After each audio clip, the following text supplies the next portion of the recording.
ഈ single line വെച്ചിട്ടാണ് നമ്മൾ ഇംഗ്ലീഷ് ഗ്രാമർ പഠിക്കാൻ പോകുന്നത്. ഈ സിംഗിൾ ലൈനിനെ നമ്മൾ ടൈം ലൈനായിട്ട് എടുക്കാം. ആദ്യത്തെ ഭാഗം പാസ്റ്റ് ആയിട്ടും പിന്നെ നടുക്കത്തെ ഭാഗം പ്രസൻ്റ് ആയിട്ടും കുറച്ച് ബാക്കിയുള്ള ഭാഗം ഫ്യൂച്ചർ ആയിട്ടും എടുക്കാം.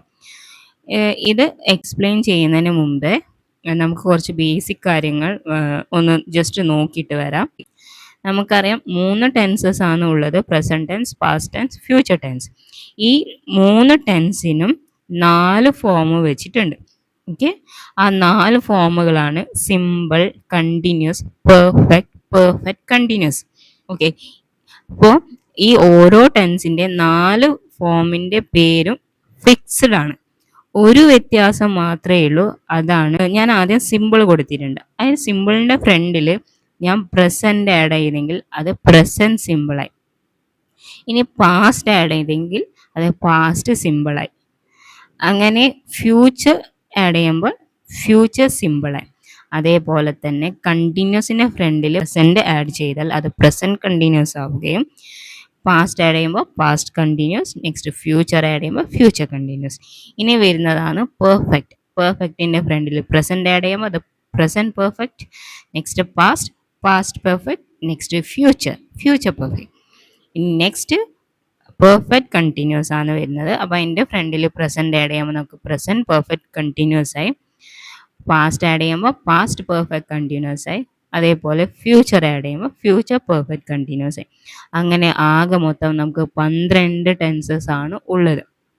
ഓക്കെ, ഇതേ ഓർഡറിൽ തന്നെ ഞാൻ ഇതിൻ്റെ എക്സാമ്പിൾ കൊടുക്കാം. ഓക്കെ, ഇതേ ഓർഡറിൽ, കാരണം എക്സാമ്പിൾ അതിൻ്റെ ഒരുമിച്ച് എഴുതിയെങ്കിൽ അത് കൺഫ്യൂസ്ഡ് ആവും, കൺജസ്റ്റഡ് ആവും. അതുകൊണ്ട് തന്നെ ഞാൻ വേറെ തന്നെ എഴുതുന്നുണ്ട്, അതേ ഓർഡറിൽ തന്നെയാണ്. ഓക്കെ, അപ്പോൾ ഇവിടെ ഞാൻ ഒരു ആക്ഷനാണ് എടുത്തത് എക്സാമ്പിളായിട്ട്, ആക്ഷൻ ഓർ വേർബ്. നമുക്ക് വേണമെങ്കിൽ ജമ്പ്, ഈറ്റ്, റണ്ണ്, ടോക്ക്, വാക്ക്, അങ്ങനെ എന്തും കൊടുക്കാം. പക്ഷെ ഞാനിവിടെ ഒരു എക്സാമ്പിളായിട്ട് വർക്ക് മാത്രമേ കൊടുത്തിട്ടുള്ളൂ. ഇവിടെ നോക്ക്, ഒരു ആക്ഷൻ വെച്ചിട്ട് നമുക്ക് 12 രീതിയിൽ സംസാരിക്കാൻ പറ്റും.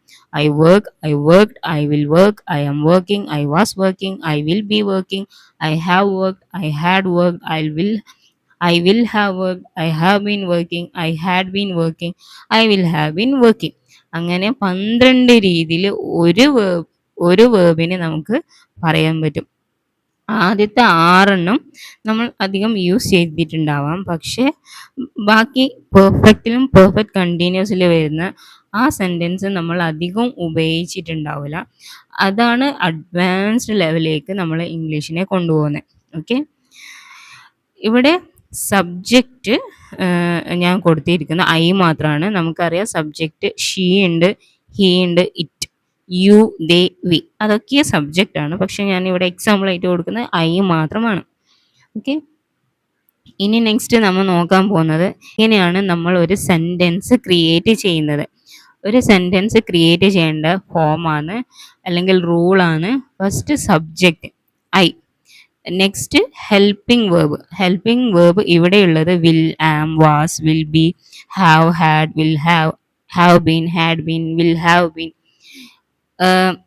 ഇത്രയാണ് ഇവിടെ കൊടുത്തിട്ടില്ലേ. പക്ഷെ ഇത്രയും മാത്രമല്ല ഉള്ളത്. ആർ, ആമിന് പകരം ആർ വരാം, ഈസ് വരാം.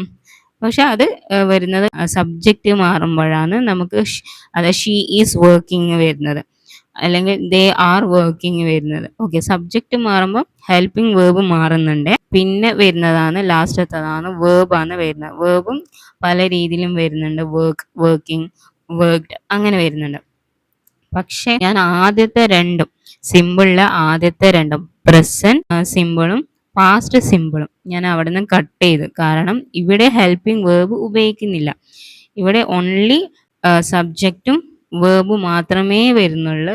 Just I worked, I work, അത്രയേ ഉള്ളൂ. അവിടെ ഒരു ഹെൽപ്പിംഗ് വേർബിൻ്റെ ആവശ്യമില്ല. ഇനി നെക്സ്റ്റ് ഇവിടെ നോക്കേണ്ടത് വേർബ് 4 രീതിയിൽ വരുന്നുണ്ട്. പക്ഷെ ഇവിടെ ഞാൻ സബ്ജക്റ്റ് ഐ മാത്രം എടുത്തുകൊണ്ട് ഇവിടെ ഈ എക്സാമ്പിൾ എടുത്തതിൽ 3 മാത്രമേ വരുന്നുണ്ടത്. അത് വർക്ക്ഡ്, വർക്കിംഗ്, വർക്ക്. ഓക്കെ, അപ്പം ഇവിടെ ശ്രദ്ധിക്കേണ്ടതെന്ന് വെച്ചാൽ ഇതൊരു പെട്ടെന്നൊന്ന് മനസ്സിലാക്കാൻ വേണ്ടിയിട്ടാണ്. നമുക്ക് 4 ഫോമല്ലേ ഓരോ ടെൻസിനും വെച്ചുള്ളത്. അപ്പോൾ കണ്ടിന്യൂസ് എന്ന ഫോം വരുമ്പോൾ അതിപ്പോൾ പാസ്റ്റ് ആയിക്കോട്ടെ, ഫ്യൂച്ചർ ആയിക്കോട്ടെ, ഇനി പ്രസന്റ് ആയിക്കോട്ടെ, കണ്ടിന്യൂസ് വന്നാൽ അതിൻ്റെ വേർബ് ing ഫോമിലായിരിക്കും. അതേപോലെ തന്നെ പെർഫെക്റ്റ് കണ്ടിന്യൂസിലും വേർബ് ing ഫോമിലായിരിക്കും. അതിപ്പോൾ പാസ്റ്റ് ആയാലും പ്രസന്റ് ആയാലും ഫ്യൂച്ചർ ആയാലും ing ഫോമിലായിരിക്കും വരുന്നത്. ഓക്കെ. അതേപോലെ തന്നെയാണ് പെർഫെക്റ്റ് വരുമ്പോൾ ഇ ഫോമാണ് വരുന്നത്. അതായത് ഇപ്പോൾ പാസ്റ്റ് ആയാലും ഇനി പ്രസന്റ് ആയാലും ഫ്യൂച്ചർ ആയാലും നമ്മൾ പെർഫെക്റ്റിൽ വേർബിൻ്റെ ഫോമാണ് വരുന്നത്. അതായത് V2 ഫോം, വർക്ക്ഡ്. ഓക്കെ. പിന്നെ സിമ്പിൾ പാസ്റ്റ്, അത് എന്തിലാ വരുന്നത്? വർക്ക്ഡ്. ഓക്കെ.